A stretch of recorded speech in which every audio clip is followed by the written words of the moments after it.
여러분 안녕하십니까. 이루어진다 라이브 김대홍입니다.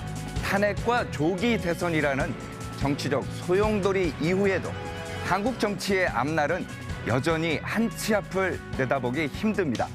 사법개혁을 둘러싼 여야의 갈등은 또 극한으로 치닫고 있습니다. 과연 이 혼란 속에서 우리 정치는 국민의 기대를 회복할 수 있을까요? 오늘 이루어진다 라이브에서는 그 해답을 찾기 위해 한국 정치의 산증인 두 분을 모셨습니다. 균형 잡힌 시각과 깊이 있는 통찰로 대한민국 정치의 올바른 방향을 함께 모색해 보겠습니다. 먼저 저희가 준비한 영상 보시고 대담 이어가겠습니다.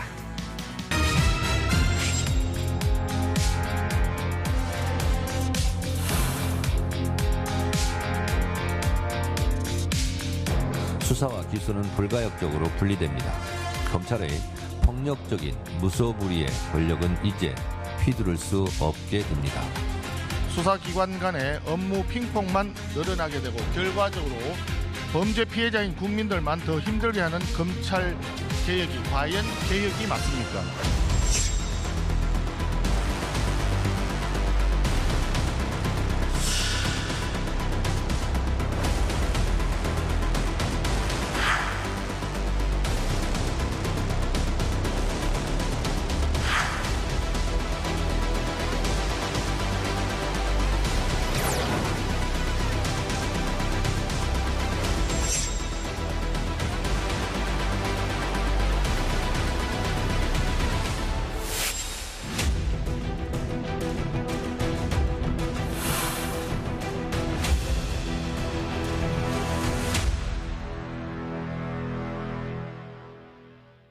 네, 오늘 두 분의 출연자 소개합니다. 다른 큰 수식어가 필요치 않은 분들입니다. 통합과 협치를 강조해온 의회주의자, 진영과 정파를 초월한 전직 국회의장 두 분 모셨습니다. 먼저 18대 국회를 이끄신 김영호 의장 나오셨습니다. 안녕하세요. 네, 반갑습니다. 네, 그리고 또 한 분은 21대 국회를 이끄셨죠. 김진표 전 국회의장 모셨습니다. 안녕하세요. 두 분도 오랜만이신 것 같은데 한번 인사 나누시죠. 네, 반가워요. 네. 자, 정치 현장에서 이제 몸은 떠났지만 그 누구보다 한국 정치 애정이 많으실 텐데 윤석열 전 대통령의 비상계엄 선포 이후에요. 지난 10개월 그야말로 격동의 시기가 아니었나 이렇게 생각됩니다. 두 분께서 어떻게 보셨는지 먼저 김영호 의장님 어떻게 보셨어요? 지난 10개월이네요. 그런데 그중에 중요한 시기에 제가 일본에 있었습니다. 네. 도쿄에 있었는데 12월 4일 날 새벽에 제가 어떤 기자로부터 전화를 받고 계엄령 사태를 알게 됐는데 네. 그때 12월부터 지난 6월 대통령 선거 끝날 때까지 여기가 도쿄인지 아니면 서울인지 모를 정도로 네. 엄청난 질문, 걱정 걸 받았는데 특히 일본 쪽 인사들이 저한테 얘기를 할 적에 이렇게 얘기를 해요. 아니 한국이 그렇게 다이나믹합니까? 그런데 뭐 그 말 속에는 다른 뜻이 있다는 거 분명히 알 수 있잖아요. 네. 그래서 참 치밀어 오르는 분노, 울화 그리고 부끄러움 네. 이런 것이 겹쳐가지고 그걸 내세간치 않고 대답하는데 상당히 힘이 들었다 네. 할까요? 그래서 이제 이재명 정권이 그렇게 탄생한 거 아니겠습니까? 네. 그랬는데 이제는 더 이상의 소요도 시위도 없으니까 외모상으로는 안정이 됐는데 이 나라를 어떻게 끌고 가겠다 하는 방향이 지금 무엇인지 또 국가 보위와 안보를 위해서 어떤 헌신과 어떤 자세를 하겠다. 국민에게는 무엇을 호소하고 국민을 위해서 나는 어떻게 몸을 바치겠다. 이런 어떤 그 각오나 신념 같은 것이 아직도 좀 나오지가 않아서 조심스럽는데 네. 다만 한 가지 걱정스러운 건 뭐냐 하면은 국회입니다. 법률안 처리를 무슨 계엄령 군사작전 하듯이 이렇게 서두르고 과잉하고 과욕을 부려서 국민 불안의 요소가 되고 반대파들을 설득은커녕 반대파들을 더 돌아서게 만드는 그래서 이재명 대통령이 초기에 애초에 얘기했던 모두의 대통령이 되겠다는 것이 점점 멀어져 가서 걱정입니다. 이런 점이 빨리 제자리로 돌아와야 되겠다 이런 생각입니다. 네. 김준표 의장님은 어떻게 보십니까? 지금 상황요? 뭐 국민 대부분이 다 그렇게 느꼈으리라고 보는데요.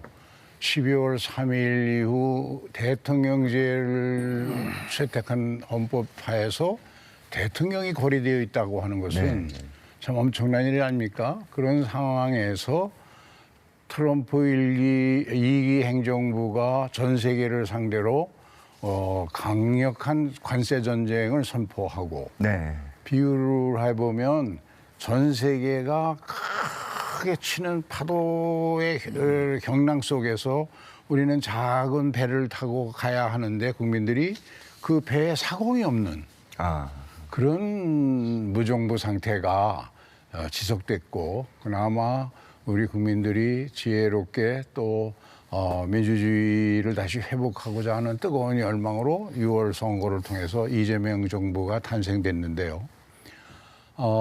지금 탄생되고 4개월이죠.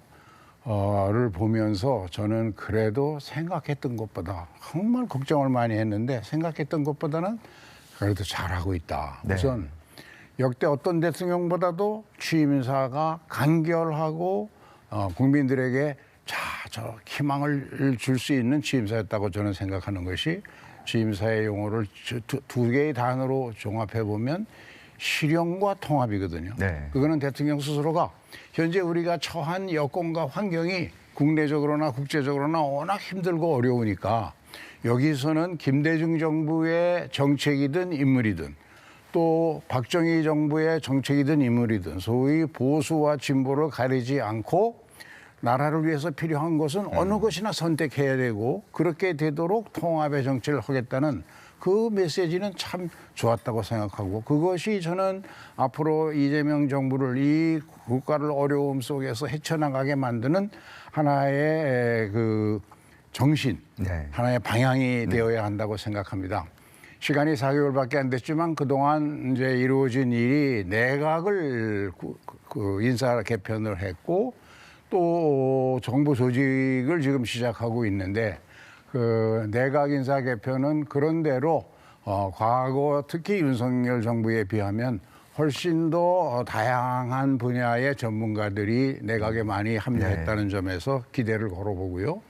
또 정부 조직법은 제가 보기에는 이 어려운 시기에는 가능하면 최소한만 개혁하는 게 좋은데 김대중 정부, 노무현 정부, 문재인 정부를 거쳐서 이재명 정부로 이르기까지 일관된 진보적 사고를 가진 사람들이 우리 검찰이 유전무죄, 유권무죄 이에서 한 번도 개선된 모습을 보여주지 못했다. 그래서 이거는 시급하게 해야 된다.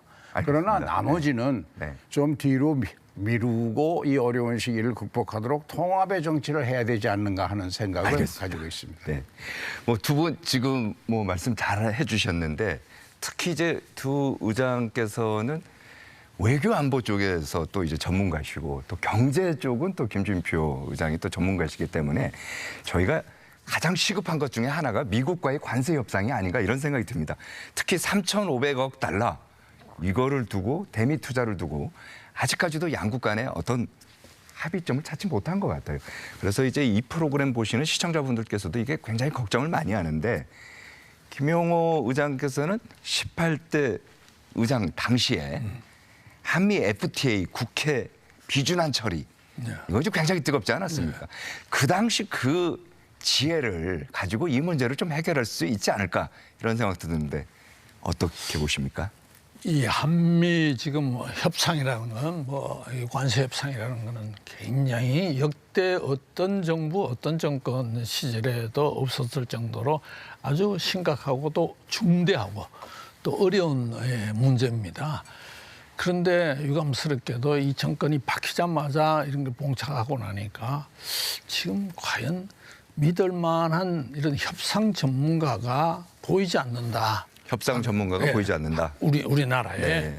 그런 경험이 있어야 되는데 우리나라는 국회를 비롯해서 무슨 협상, 타협, 대화하는 어떤 그런 문화가 없기 때문에 네.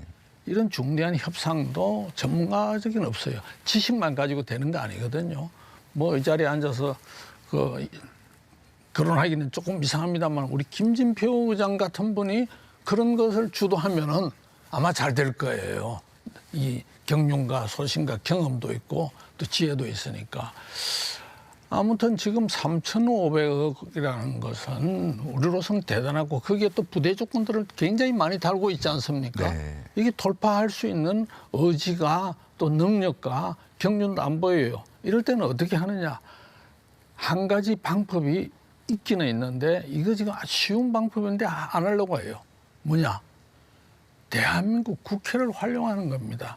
지금 국회가 제1당에 의해서 다수당이 힘의 논리로 밀어붙이니까 국회가 대화, 타협 이런 것을 완전히 잃어버렸는데 이런 국가적 중대사를 놓고 여야가 오손도손 협의하고 하고 디테일까지 논의를 하면서 이 국가 중대사를 같이 협의해 나가면은 뭉쳐진 힘으로 국민의 힘으로 미국과 협상할 수 있는 힘이 생기는 거예요. 네.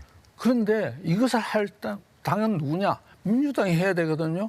그런데 여당이 아니 국민의 힘을 죄인 다루듯이 하고 있는데 이게 어떻게 스스로 대한민국의 힘이 뭐 그렇게 미국에 비하면 적을 수밖에 없는데 힘을 발휘하고 역량을 발휘하고 하려면 국회를 통해서 국민의 힘이 전달돼야 되는데 이걸 스스로 포기하고 있으니까 참 안타까워요. 생각만 바꾸면 돼요. 지금처럼 민주당 지도부가 이런 식으로 하는 것은 나라를 위해서도 또 민주당을 위해서도 이재명 대통령을 위해서도 대단히 좋지 않은 방법이다 하는 것입니다. 어떻게 보십니까? 국회가 중심이 돼서 일단 여론을 모아서요. 이거는 뭐 여야 어떤 초당적인 협력을 해서 나가야 된다 이 말씀하신 것 그렇죠. 같은데. 네, 좋은 말씀인 것 같아요. 제가 앵커께서 말씀하신 한미 FTA의 국회 비준 때 당시에는 제가 소수 야당의 원내대표였습니다. 그런 과정에서 노무현 정부 때 대통령이 행정부에서 사인한 한미 FTA가 미국 의회에서는 비준이 됐는데 한국 의회에서 난항에 부닥쳐 있을 때 그때 제가 우리 의총에서 우리 야당 의원들을 설득하면서 야당이 국민으로부터 신뢰를 받으려면 이것은 비준해야 한다. 우리 정부 때 비준하지 않았느냐, 체결하지 않았느냐. 그래서 어려움을 무릅쓰고 또 당시 이명박 대통령이 그렇죠.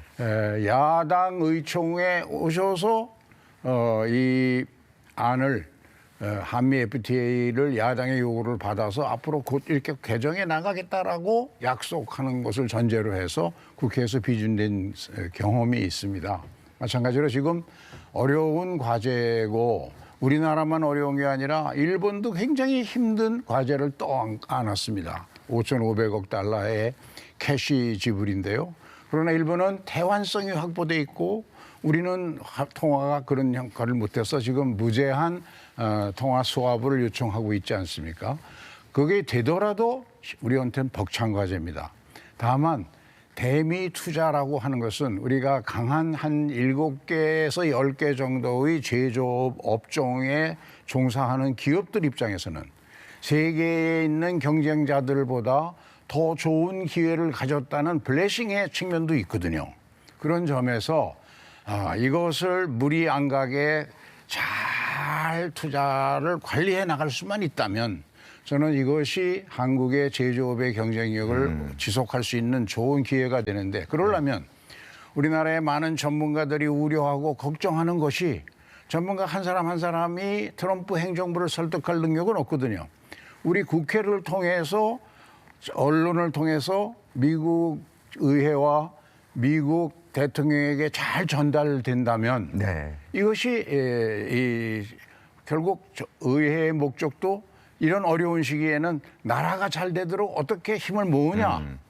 그리고 이 점이 저는 이제 이재명 정부가 통합의 정치를 한다고 하면 나라를 위해서 가장 시급하고 중요한 과제가 지금은 통상협상이니까 네. 여기에 여야가 힘을 모을 수 있는 그런 정치적 여건과 환경을 만들어주는 거.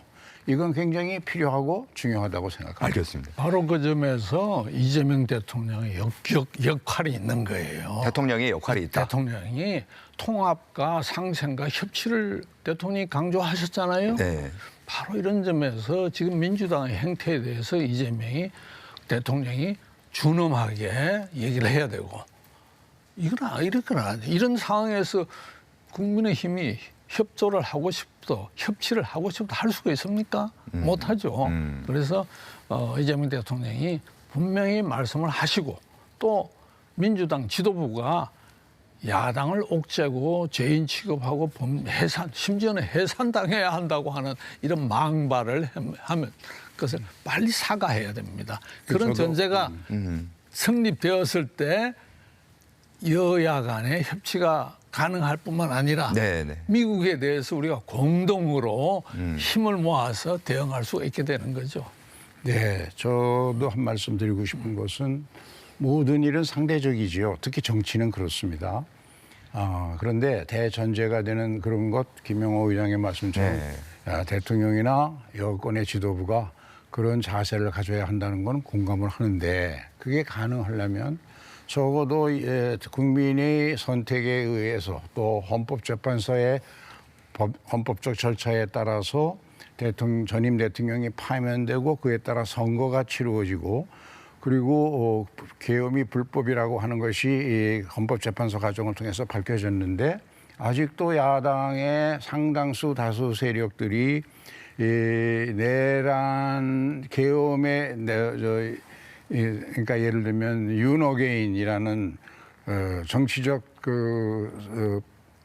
슬로건을 계속하면서 소수 국민의 지위를 모아서 그것을 재기의 발판으로 삼고 있는 이런 정치 여건에서 한쪽 보고만 그걸 주장하는 것이 가능할까 그런 점에서 같이 해야 된다. 같이 해야 된다. 야당도 지금 곧 있을 지방선거나 앞으로 치루어질 국회의원 선거 등을 생각해 볼 때 과연 야당이 앞으로 다시 회복해서 정권을 획득하기 위해서는 이런 자세를 가지고 국민을 설득할 수 있을까 하는 점에서 야당 내부의 반성을 발표해야 하고 또 여당은 여당대로 나라를 위해서 야당의 도움을 받을 수 있도록 여러 가지 불필요한 자극을 좀 줄이고 하는 노력이 필요하다고 생각합니다. 알겠습니다. 그래요. 맞는 말씀이에요. 맞는 말씀인데 어떤 힘의 축에서 보자면은 지금 제기하신 말씀은 민주당 쪽에서 힘을 9개 가지고 있고 국민의힘은 하나예요. 그래서 같이 놓고 볼 수는 없는 거죠. 예. 압도적인 힘을 가진 쪽이 양보를 하고 손을 먼저 내밀고 또 사과할 거 먼저 하면은 국민의힘은 그거 일밖에 없어요. 저쪽 9개까지는. 그런데 그건 보기에 없어요. 따라서 느끼기에 따라서 다를 수 있겠죠. 그런데 이제 여기서 전 세계적으로 가장 널리 읽혀진 책 중에 하버드 레비츠 기와 그 교수가 쓴 책에 보면 어떻게 민주주의는 붕괴되는가. 여기서 민주주의를 지탱하는 두 가지의 핵심 요소가 있다고 주장하는데 그 첫째가 이 상호 환영, 상대를 적으로 생각하지 않고 국가의 어려움을 극복하고 함께 국가의 미래를 만들어 나가는 파트너다. 생각이 다르지만 파트너다. 이 인식이 중요하다. 근데 우리 지금 현재 여야 간에는 그게 없습니다. 두 번째는 지금 김영호 의장이 말씀하신 그 제도적 자제가 필요하다. 자기의 헌법적 권한은 여는 여에게 야는 야에게 각각 10개씩이 있다고 하면 이걸 10개 다 쓰고 나면은 서로 충돌하고 서로 무너질 수밖에 없는데 그게 아니라 한 2개, 3개만 써보면 내가 이걸 5개를 쓰면 상대방은 6개를 쓰겠구나 하는 걸 알 수 있거든요. 그래서 서로 누가 먼저라 할 거 없이 자제하는, 제도적으로 자제하는, 그걸 국민들이 다 압니다. 누가 먼저 자제하는구나. 그거를 주는 정치가 민주주의를 지탱하는 가장 중요한 힘이다. 알겠습니다. 지금 이제 저희가요, 오늘 특별하게 이제 두 분을 모신 이유 중에 하나가 어떤 이제 작은 미시적인 정치 현안이라든지 정파적인 어떤 논쟁을 저희가 하자는 건 아니고요. 좀 더 이제 거시적이고 통합적이고 한국 정치의 미래를 그래도 우리가 좀 찾아보자 하는 자리거든요. 여기에 좀 더 이제 초점을 맞춰주시면 좋을 것 같고 좋아요. 시청자분들의 이해를 돕기 위해서 저희가 오늘 그 이야기하는 방법을요. 몇 개의 주제로 한번 잡아봤습니다. 첫 번째 주제입니다. 보여주시죠.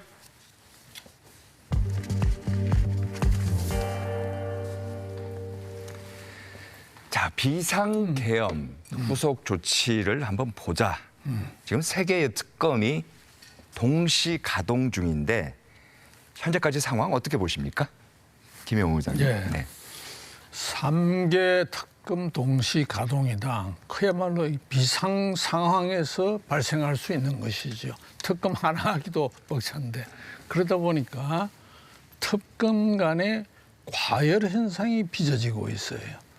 또 더 센 특검이라 해서 그 뭡니까? 기간을 연장하고 인원을 정원하고 또 이런 식으로 하는 게는 결국은 지금 이재명 대통령이 무엇 때문에 침해했습니까? 이런 비상사태를 빨리 조기에 종식시키고 안정을 가지고 가자겠다 했는데 이재명 대통령 취임 후에 지금 다른 건 보이지 않아요.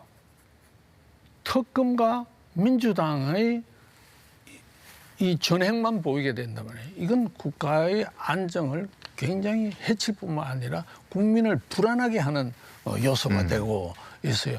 이런 점을 정말 아까 얘기한 민주주의는 왜 무너졌는가 해서 자제할 수 있는 힘이 많을수록 자제를 해야 됩니다. 권한을 가지고 있을 때에 행사 때보다도 가지고 있을 때 더 신뢰가 커지는 것이고 권위가 올라가는 것인데 이런 식으로 특검을 통해서 국내 정정을 오히려 불안하게 하게 되면은 도대체 누구를 위한 것인가? 이 정권을 위한 것도 결국은 되지 않는다. 하는 것을 우선 그렇게 말씀드리죠. 네. 네, 맞는 말씀인데요.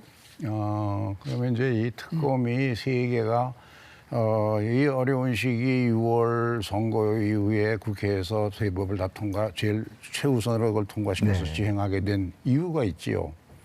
과거 윤석열 정부에서 각각의 세 개의 특검이 적어도 2번, 3번 거부권 행사에 의해서 좌절되었거든요. 국회에서 다수당인 야당이 주장을 했는데 한 번도 협의되거나 이런 일 없이 그냥 거부됐거든요. 2번, 3번 반복해서. 그런 점에서 이제 문제가 있고 또 이게 비상 상황하에서 대통령 파면 헌법재판 이후 그 선출된 대통령 정권이니까 정치적으로 이 미결의 과제를 빨리 종결시켜야 뒤에 협력도 가능하고 가능하지 않겠습니까? 그런 점에서는 어쩔 수 없었다고 생각하지만 저도 동의하는 것은 특검 세 특검이 마치 국민의 주목과 인기를 얻기 위해서 경쟁하듯이 작용하고 있는 거 이거는 굉장히 위험합니다. 지금 그 특검이 해야 할 일은 진실을 빠른 시간 내에 대부분의 진실이 대충 다 나타난 거니까 확실히 수사하고 조사해서 빨리 종결을 내고 법원의 판결로 넘기는 것이 지금 필요한 때인데 그런 점에서 좀 문제가 있다고 봅니다. 특히 최상병 특검 같은 경우에는 우리 검찰 관행상 없었던 참고인인 종교 지도자를 아무 증거도 없이 압수수색을 했다. 나는 이 법원도 문제라고 생각합니다. 왜 그런 걸 법원이 압수수색 영장을 인가해 줬는가? 그런 점에서 그것이 지금 그 압수수색 이후에 그것이 최상병 특검에서 유죄 판정을 하는데 무슨 영향이 있었는가? 이건 국민의 인기를 얻기 위해서 관심을 얻기 위해서 한 조치라면 이건 아주 잘못된 것이다. 그런 점에서 저는 이것이 빨리 마무리되고 또 대법원을 비롯한 법원도 지금 뭐 대법원장을 상대로 공청회를 한다, 사임 압박을 한다 이런 것이 거론되고 있지 않습니까? 그 이유가 뭘까요?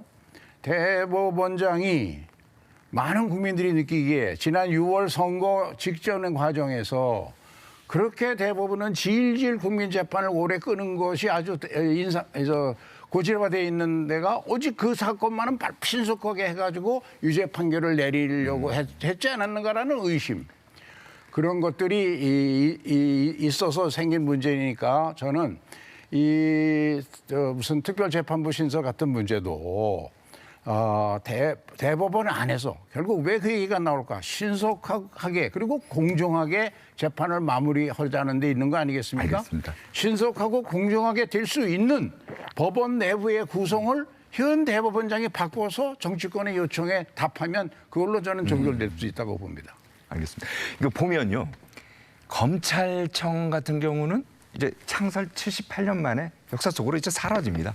왜냐하면 정부조직법 개정안이 국회 본회의를 이제 통과했기 때문에 그저께였나요? 이제 통과했기 때문인데 그러니까 보시는 것처럼 이제 앞으로는 이제 공소청 그리고 중대범죄수사청 이렇게 이제 두 개로 나눠져 갖고 공소청은 법무부, 그다음에 중대범죄수사청은 행정안전부로 이제 각각 이제 나가게 되는데 김용호 의장님 같은 경우는 검찰 개혁하면 누구보다 잘 알 것 같아. 왜냐하면 의장 시절 18대 때 그런 스폰서 검사 2010년도에 그게 터지지 않았습니까?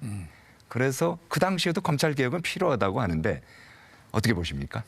뭐 검찰 개혁 문제가 사실 어제 오늘 얘기가 아니었죠. 그리고 스폰서 검사 하시는데 정말 까마득하게 잊고 있었던 예? 그게 뭐 제가 국회의장 시절에 있었던 모양이고 한데 그것도 나중에는 유야무야 됐어요.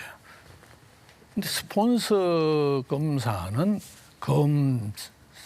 특정한 검사의 과잉 독단적인 그런 행위로 인해 가지고 뭐 어디 로비하는 그런 거고 뭐 뇌물 뭐 바치고 뭐 이런 건데 이번 것은 이제 검찰 개혁의 문제고 검찰 개혁은 왜 하게 됐느냐 하는 거예요.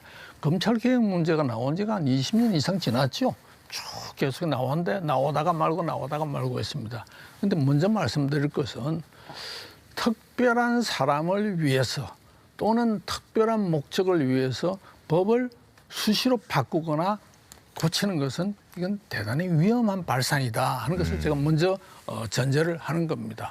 검찰개혁, 지금 사회자께서 말씀하신 것처럼 대한민국이라는 정부가 수립된과 동시에 생긴 이 조직을 지금 해산시키고 다르게 쪼개겠다 하는 것이 그렇게 번개불에 콩 튀어 먹듯이 속도전으로 해서 될 거 아닙니다. 이게 국민 여론 제대로 의견 개진 기회 없었습니다. 전문가 각계 의견 수렴 기간 없었어요. 그리고 공청회를 정말 이건 몇 달간 해도 시원찮을 이런 공청회를 제대로 한 게 없었어요. 국회에서도 마찬가지입니다. 반대하는 야당 의견에 귀를 한번 기울여 본 적도 없어요. 검찰에 문제가 있죠. 어떤 문제가 있느냐.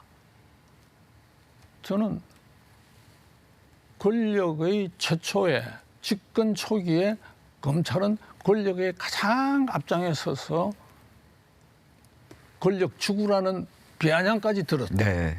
이런 검찰이 집권 후반기로 가면은 그 권력을 무는 이런 식으로 돌변을 해왔던 겁니다. 그래서 지금 검찰을 제자리로 돌려놓겠다 하는 것은 국민의 검찰로 되돌아가는 그런 검찰이 되어야 되는 것이고 정정당당하게 집행할 수 있는 그런 검찰이 되어야 되고 대통령 눈치 보지 않는 검찰이 되어야 되는데 지금 검찰은 힘이 세니까 이걸 쪼개가지고 하나는 행안부에 하나는 법무부에 이 힘을 약화시키면은 검찰이 있어서 두려웠던 사람들이 과연 누구였습니까? 다 범죄자들 아닙니까? 물론 검찰 개인의 일탈 행위를 지금 이 자리에서 없었다는 건 아니지만 그럼 범죄자들이 제대로 범죄 단속하는 역할을 주겠느냐? 또 검찰이 해야 될 게 정치적인 문제에 대해서 독립적으로 행사할 수 있어야 되는데 행안부 알지 않습니까? 법무부 알지 않습니까? 그 소속되어서 제대로 할 수 있겠습니까? 미국의 FBI도 있고 CIA도 있습니다. 우리하고 뭐 유사하다면 할 수 있는 그런 조직들에 그 장은 임기가 5년 내지 10년입니다.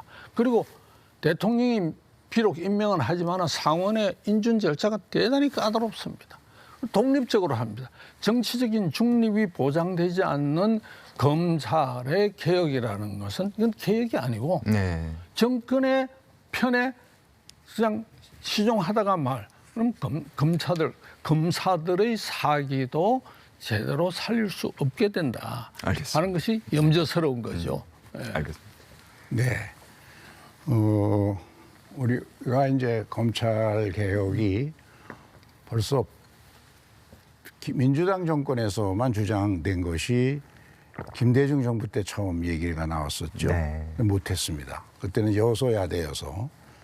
그리고 노무현 정부 때 여대야소가 됐지만 검찰개혁을 추진하다가 오히려 노무현 대통령이 불행한 선택을 할 수밖에 없는 상황까지 맞이했죠. 그리고 문재인 정부 때는 반드시 하려고 했죠. 네. 그런데 이 검수완박 뭐 이런 주장까지 했지만 결국은 실패했거든요.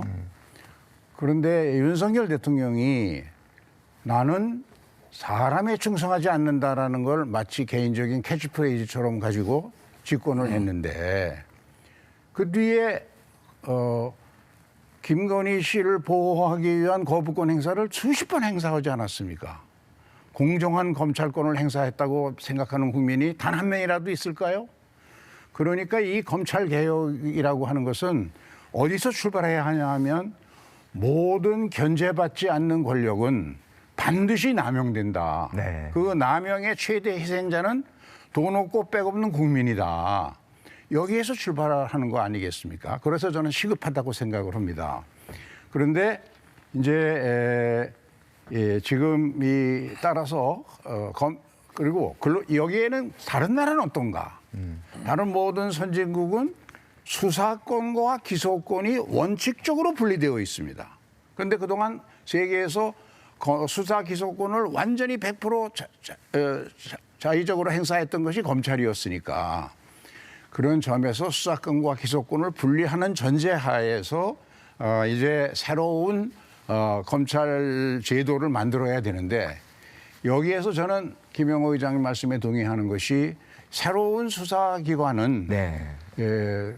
분명한 정치적 중립을 확보할 수 있도록 아마 내년에 헌법 개헌을 한다면 그 수사권이 미국 FBI처럼 확실한 정치적 중립을 보장하는 이 구성의 원칙 이거를 통제받도록 네. 해서 어떤 경우에도 절대 권력은 절대 부패한다 하는 점을 잊지 않고 개헌을 통해서 이 문제를 보장해 줬으면 하는 바람이 있습니다. 알겠습니다. 개헌 문제에 있어서는 저희가 좀 이따가 다시 집중적으로 좀 논의를 해보겠고요. 자, 집권 여당의 민주당은 지금 검찰 개혁도 그렇지만은 대법관 증언이나 조희대 대법원장 청문회 추진 같은 사법 개혁도 이제 속도를 내고 있습니다. 먼저 최근 정청래 민주당 대표가 SNS에 올린 글부터 한번 보여드리겠습니다. 자, 이거 보면은요. 부정비리 이명박도 감옥에 보냈고 국정농단 박근혜 내란 사태 윤석열도 탄핵했다. 대통령도 갈아치는 마당에 대법원장이 뭐라고. 이게 아마 조희대 대법원장 압박하는 글 같기도 하고요. 관련해서 저희가 사진도 한 장 또 준비를 했어요. 보여주시겠습니까? 지난주 우원식 국회의장이 천대엽 법원 행정처장을 접견하고 이제 악수를 하는 건데 보시는 것처럼 좀 분위기가 좀 어색합니다. 이 자리에서 법원 행정처장은 삼권 분립 그리고 사법부의 독립 강조했고 우 의장은 사법부의 역할에 국민 불신이 높다며 결자 해제해야 한다 이렇게 얘기했습니다. 결국 이제 삼권 분립 논란이 이어지고 있는데 그래서 두 번째 질문은 바로 이거로 드리겠습니다. 보여주시죠. 삼권 분립과 선출 권력 우위 논란. 자, 먼저 이재명 대통령이 취임 100일 기자회견에서 이와 관련해서 뭔가 좀 언급한 게 있어요. 들어보겠습니다. 국민의 뜻을 가장 잘 반영하는 것은 국민이 직접 선출한 선출 권력들이죠. 임명 권력은 선출 권력으로부터 2차적으로 권한을 다시 나눠받은 거예요. 그래서 대한민국에는 이 권력의 일종의 서열이 분명히 있습니다. 국회는 가장 직접적으로 국민들로부터 주권을 위임받은 것입니다. 다른 분도 아니고 두 분의 국회의장을 저희가 이제 모셨기 때문에 지금 국회가 가장 우위에 있다.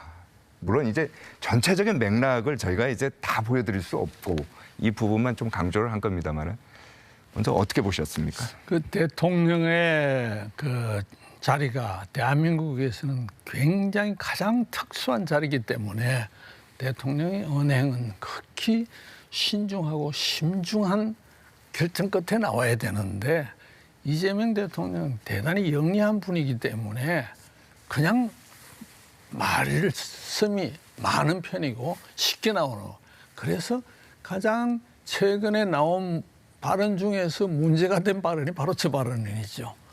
그 사법시험을 공부를 하셨다는 분인데 사법시험 이전에 우리가 학교 때 다 배웁니다. 상권 분립이라는 것이 민주주의의 가장 기본이고 그 상권 분립이라는 것은 견제와 균형, 체크 앤 밸런스로 이루어지는 것입니다. 이 몬테스키의 법의 정신에서부터 저리 나왔던 이런 민주주의의 근간이 저 말 한마디로 오해의 소지를 받아서 지극히 훼손될 우려를 아주 농후하게 불렸습니다. 권력의 서열을 매긴다.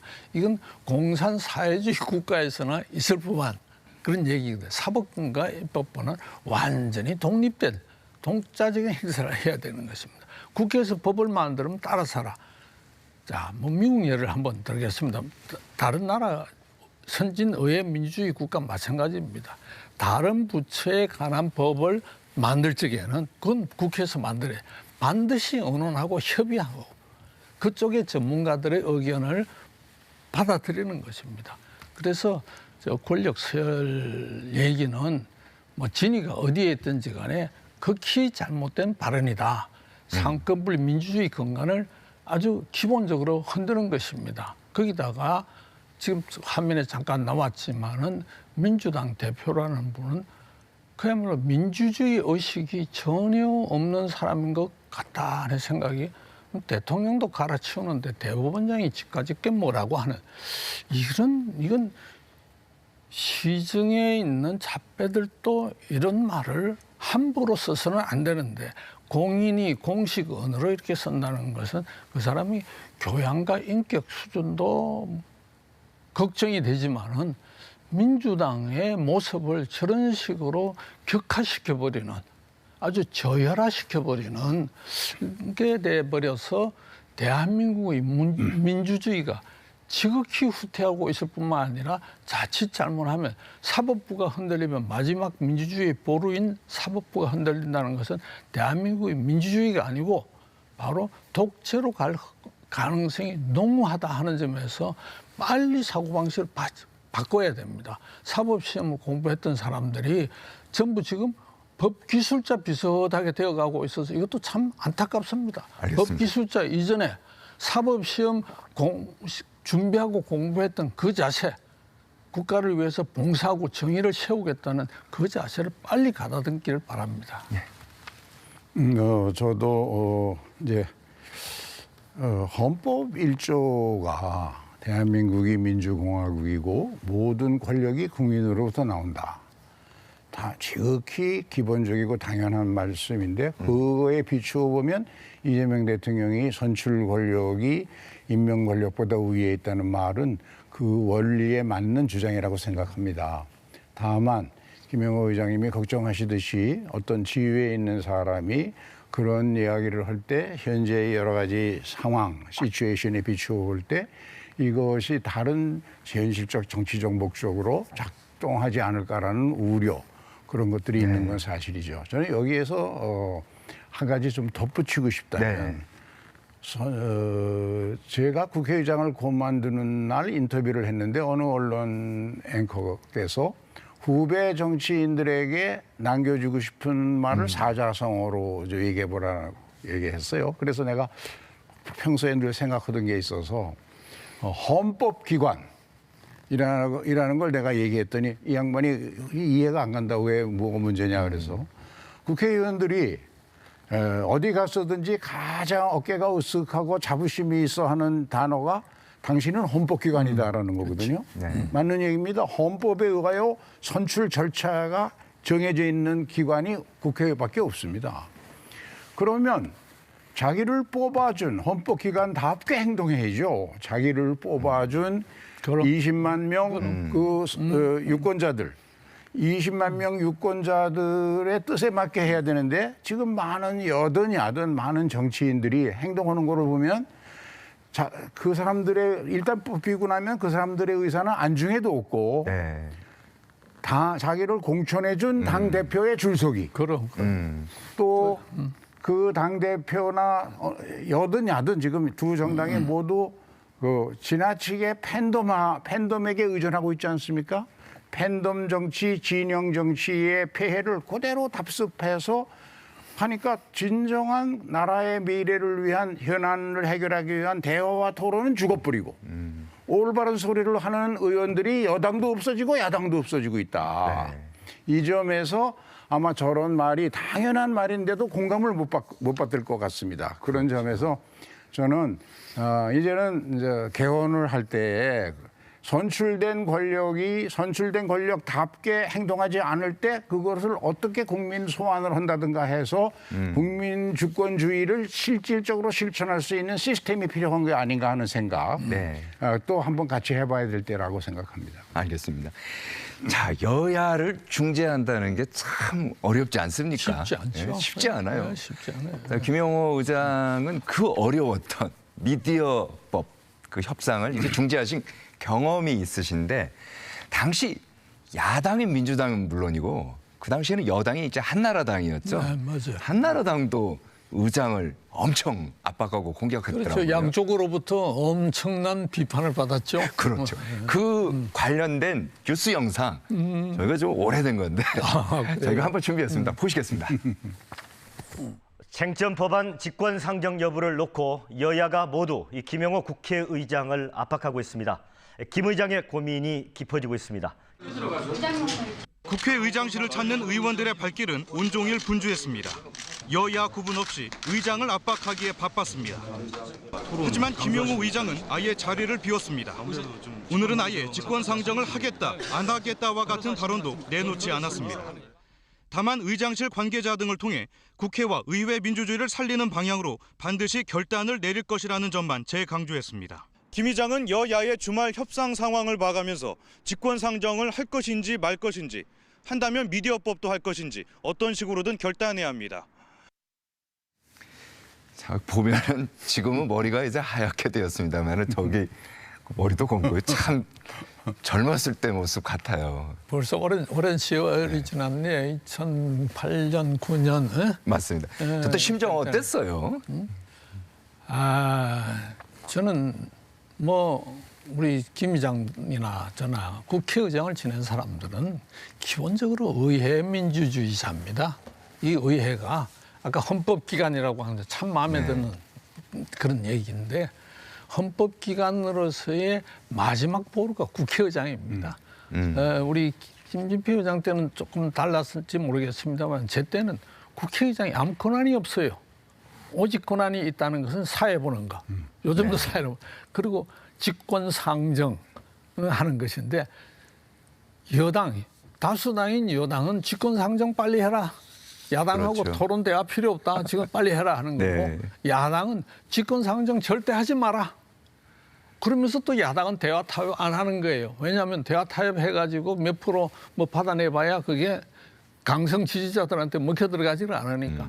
그래서 참 힘들었는데 그래서 제가 직권상정 제도를 없애자라고 제일 먼저 주장을 했어요. 직권상정을 이 모든 게 책임을 국회의장한테 덮어씌우고 한쪽은 대화도 안 하고 한쪽은 수의 힘으로 밀어붙이겠다고. 그래서 나온 것이 국회 선진화법입니다. 제다음 때 나온 게. 그런데 국회 선진화법이 미국의 제도를 가지고 왔는데 이걸 하려면 좀 제대로 미국이 하고 있는 걸 제대로 가지고 왔어야 됐는데 우리는 국회 선진화법이라 해가지고 국회 선진화법 원 취지는 소수당의 소수 의견의 보장하는 데서부터 출발을 했던 거예요. 그리고 그 선진화법의 내용은 극히 제한되어 있어요. 이때는 안건만 선진화법으로 한국식으로 얘기하면 선진화법으로 들어간다는데 우리는 모든 법을 다 선진화법을 걸어가지고 이건 소수당은 죽이고 다수당을 위한 법으로 지금 가고 있습니다. 지금 뭐 필리버스터링을 우리말로 무제한 토론이라고 하는데 네. 그거 잘못된 번역입니다. 24시간 발언입니다. 24시간 발언 끝나고 나면 그대로 또 법 통과시켜버리는 거예요. 그러니까 소수당은 필리버스터링 했다고 무슨 자위하고 있는데 그건 바른 자세가 아니죠. 그래서 이런 그 여야의 그 압박 속에서도 의회주의를 지키기 위해서 국회의장은 모든 걸 걸어야 합니다. 던져야 합니다. 자기 일시적으로 명예에 집착하지 마십시오. 긴 장래에는 명예가 되살아나게 되어 있습니다. 지금의 알겠습니다. 국회의장이나 국회 지도부에 대해서도 이 말씀 꼭 드리고 싶습니다. 자, 국회의장의 중립 의무, 이 책무를 지키는 것이 거대 양당 구도인 우리 정치 현상에서는 정말 쉽지가 않을 것 않아요. 같습니다. 어려워요. 네, 어려울 것 같아요. 그러니까 의장 개인의 소신과 의지, 그러니까 이런 부분에 의존해야 하기 때문에 그러다 보니까 의장 개인은요 너무 막중한 이제 책임 부담을 느낄 수밖에 없는데 그래서 이제 마지막 주제는 저희가 이걸로 잡아봤습니다. 화면 보시겠습니다.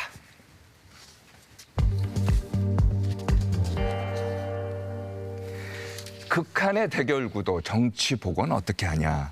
좀 전에 이제 김진표 의장께서도 말씀을 해주셨습니다마는 팬덤 정치라든지요, 어떤 당 대표한테 이제 의존한다든지요, 국민을 보고 지역구 주민들을 보는 게 아니고 이런 것도 이제 문제가 될 것 같고 하는데 어떻게 보십니까? 어떻게 해야 돼요?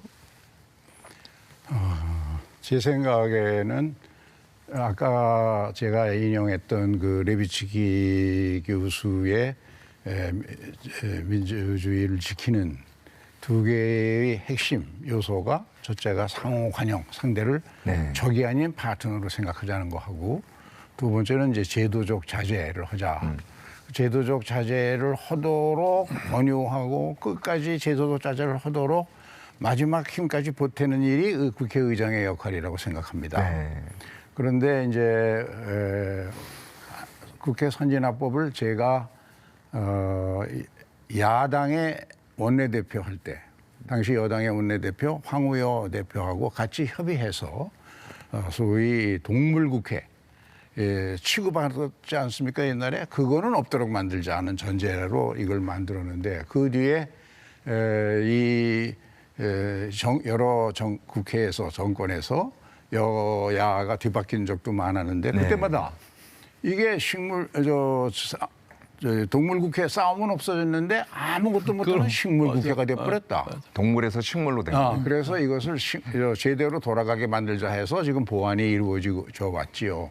그걸 보면서 제가 느낀 것이 하여간 어떻게든지 헌법을 고친다든가 어떤 정치 체제를 고쳐서 우리 민주주의를 살려내려면 그 과정에서 우리 국민들이 고속 성장 과정에서 그중에 독재 정치, 군사 정치도 있었고 사실은 민주주의를 실천해 본 경험이 많지는 않거든요. 네. 그러면 제도적으로 서로 대화하고 통합하지 않을 수 없게 만드는 그런 장치들이 필요하다고 생각합니다. 이제 지금 선진화법의 운영에 문제가 있다면 그것도 보완해서 대화하고 토론하게 해야 하고 저는 개헌 논의가 지금 활발하게 이루어지고 있는데 그중에 개헌 자체도 중요하지만 중요한 건 선거법을 고쳐서 지금 수십 년간 해본 이 소선거구 제도가 극한 대립을 유발한다. 왜냐하면 수많은 사표 때문에. 네. 그러니까 여야의 최근에 국회의원 선거 때 득표율 차이는 7%도 안 됐는데 그런데 의석수 차이는 한 70석이 차이가 나잖아요. 그러면 그 뒤집어 얘기하면 전체 유권자의 45% 정도의 투표가 사표화된 거예요. 민주주의의 근본 원칙에 그 선거 제도가 맞질 않는 거죠. 그런 점에서는 중대형 선거구로 가게 되면 예를 들면 4인 선거구를 전국에 통일해서 한다 그러면 1당이 둘, 2당이 둘 되거나 1당이 셋, 2당이 하나. 안 그러면 1당이 둘, 2당이 하나, 3당이 하나는 되지만 어떤 경우에도 4대빵은 안 나오거든요. 네. 그래야 지역 간의 문제, 여러 가지 문제도 다 좀 완화가 될 수 있으니까 선거제도를 고쳐야 된다. 선거제도요. 예. 그게 첫째. 두 번째는 정당법을 고쳐야 됩니다. 선진국 중에서 우리처럼 당대표를 가지고 있는 나라, 최고회의를 가지고 있는, 최고회의라는 거 이게 저 사회주의 국가에서 주로 맞아. 운영되는 맞아. 제도입니다. 맞아. 이 시장경제, 민주주의 국가에 그런 나라가 미국도 영국도 일본도 없습니다.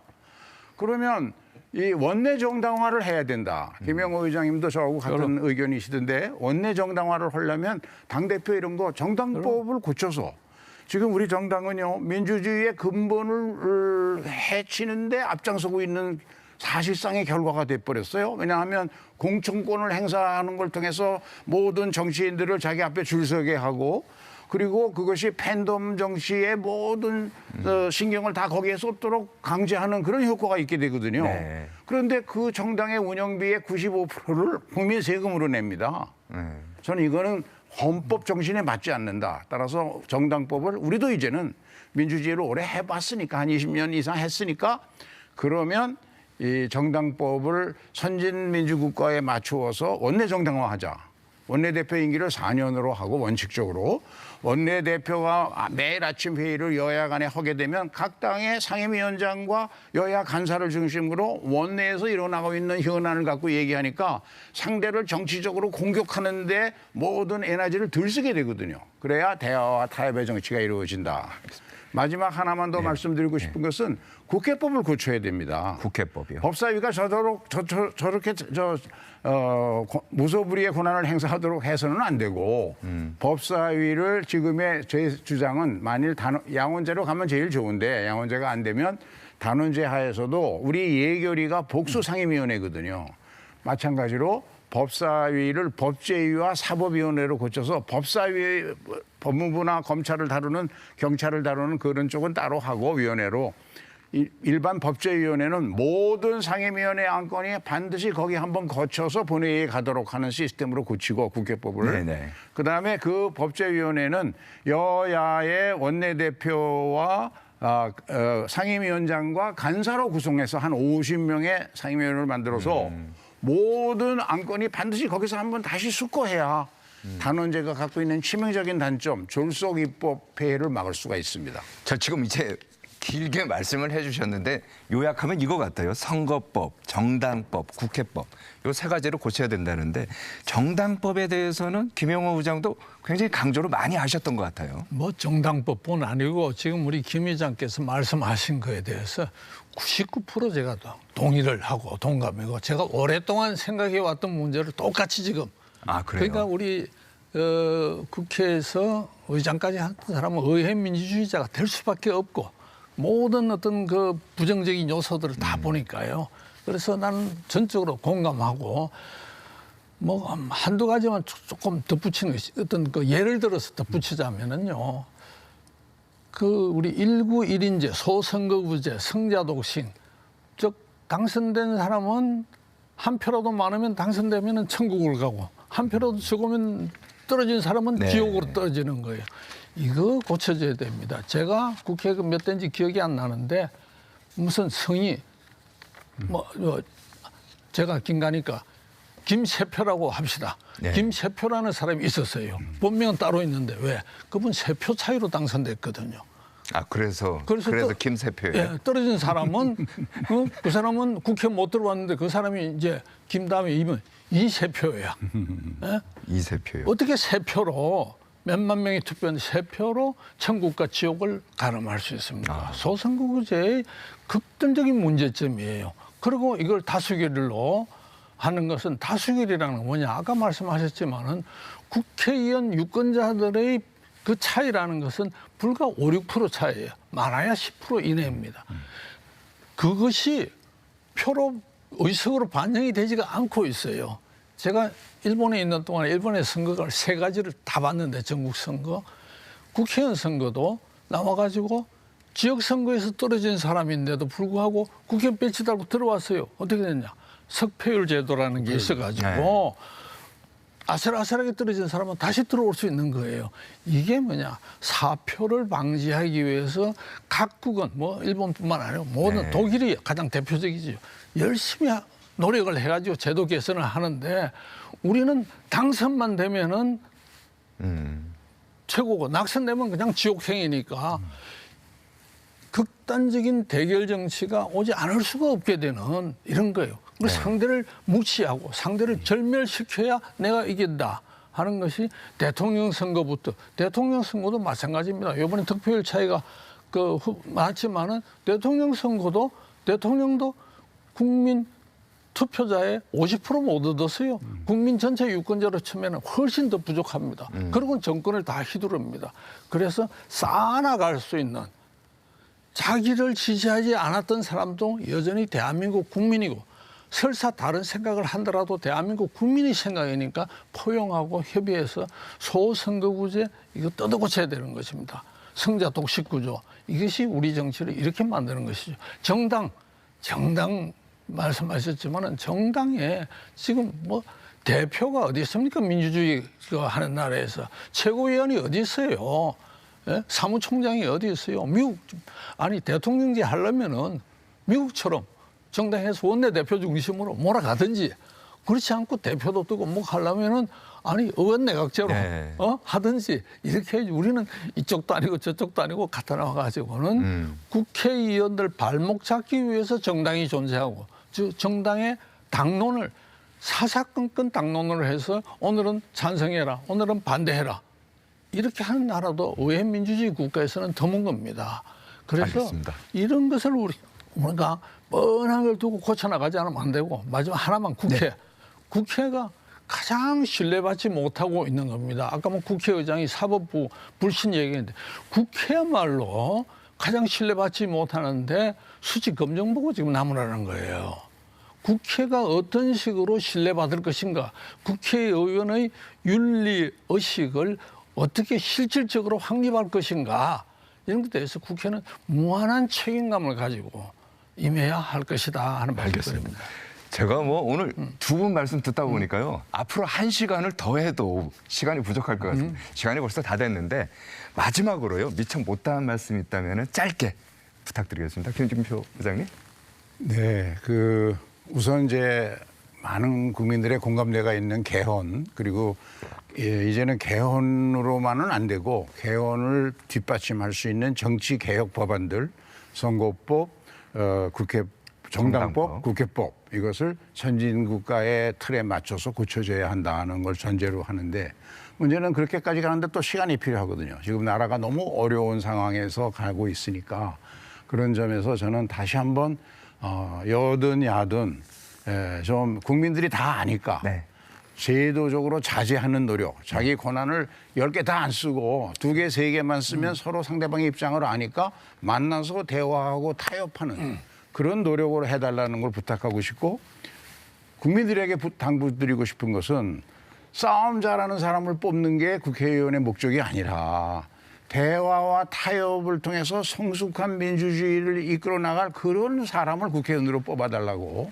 간절히 부탁하고 싶습니다.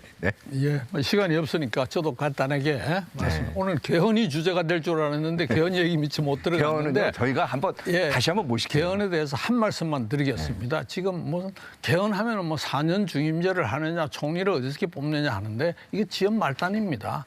4년 중임제가 중요한 것이 아니고 제왕적 대통령, 즉 대통령이 가지고 있는 이 막강한 권한을 어떻게 합리적으로 적절하게 분산할 것인가 하는 것이 핵심이 되어야 됩니다. 대통령 권한을 놔둔 채 4년 중임제 하겠다는 것은 5년 단임제가 아니고 8년 단임제로 간다 하는 것을 국민 여러분도 분명히 좀 인식하시기를 바라는 것입니다. 네. 알겠습니다. 오늘 말씀 고맙습니다. 두 분 말씀 고맙습니다. 타협의 기능도 정치의 기술도 상실한 것 같은 우리 정치권. 정치는 가능성의 예술이라는 말을 다시 새길 때입니다. 오늘 두 정치 원로의 대담이 협치의 새로운 길을 찾는 작은 출발점이 되기를 바랍니다. 이루어진다 라이브 오늘은 여기까지입니다. 저희는 다음 주 뵙겠습니다. 시청해주신 여러분 고맙습니다.